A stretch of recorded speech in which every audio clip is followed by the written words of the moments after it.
Somalia is not just a fragile state. It has been ranked the #1 failed state on earth by the United Nations year after year. But here's the tragedy. Rather than turning inwards and rebuilding, Mogadishu has turned outward with an obsession. Instead of repairing its broken institutions, Somalia has spent decades trying to drag Somaliland down with it. Look at the record. For 30 years, Mogadishu has promised unity but delivered only chaos. Billions of aids from international communities vanishes into corruption, while famines ravage its people.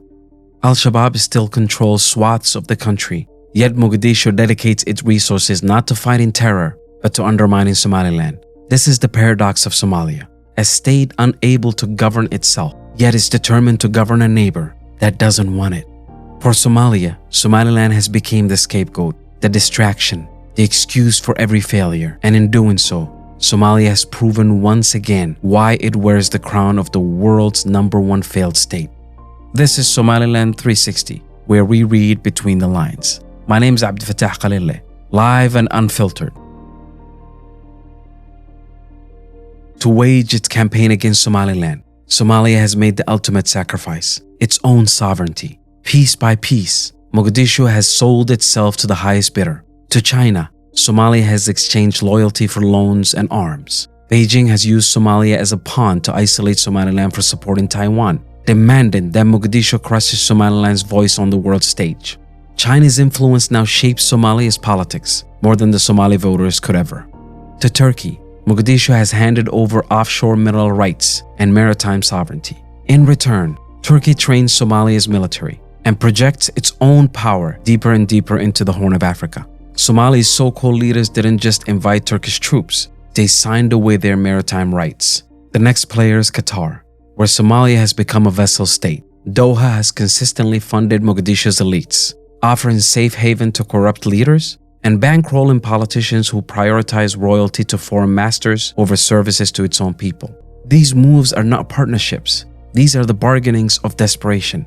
Somalia is no longer acting as a sovereign nation. It is a marketplace that's auctioning itself to outsiders in exchange for cash and weapons.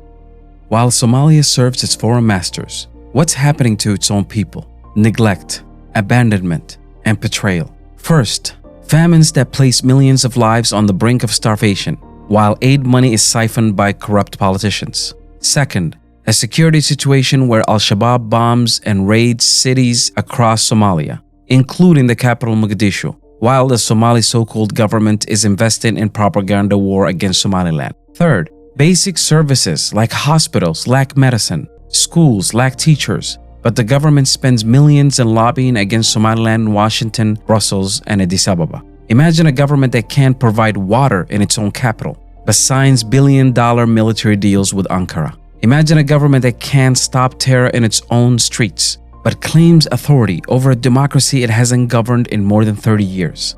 Somalia's leaders has traditionally not fought for their people. They only fight for survival in office. They distract their population with the dream of a failed union instead of giving them food, safety, and dignity. Contrast this with Somaliland. No recognition, no billions in foreign aid, no foreign armies, and yet peace, democracy, and governance. Since 1991, Somaliland has chartered its own course. It has held multiple peaceful transfers of power, built functioning institutions, and fostered one of the most stable environments in Horn of Africa. Its elections are competitive. Its civil society is active. Its people are investing in their own future. Somaliland does not sell itself to China, Turkey, or Qatar. Instead, it partnered carefully with allies like Taiwan, the United Arab Emirates, the United Kingdom, with investments in the Berbera port and the Berbera corridor. While Somalia trades sovereignty for survival, Somaliland earns its legitimacy through resilience. This is why Somaliland is now on the road to recognition, not because of charity. It's because it has proven that democracy and self-reliance can thrive even in the harshest conditions. History is written by choices, and the choices of Somalia and Somaliland could not be more different. Somalia chose corruption, dependency, and bloodshed. Somaliland chose democracy, accountability, and self-reliance. Somalia chose to be ruled by foreign masters. Somaliland chose to be ruled by its people. Somalia chose to neglect its duty to its citizens.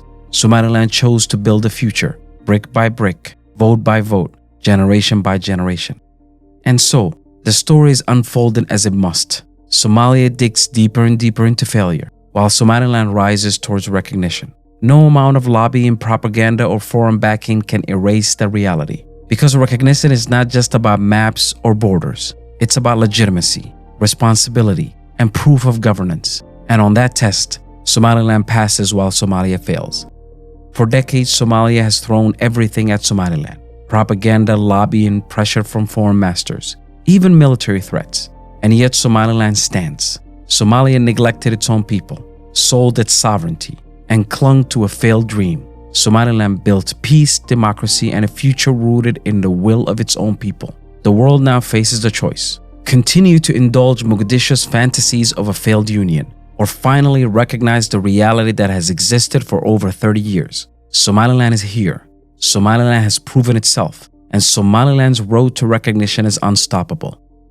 This has been a special report presented by Blueprint Media. My name is Abdel Fattah Khalileh, live and unfiltered. Please like, subscribe, and follow this channel. This is Somaliland 360, where we read between the lines.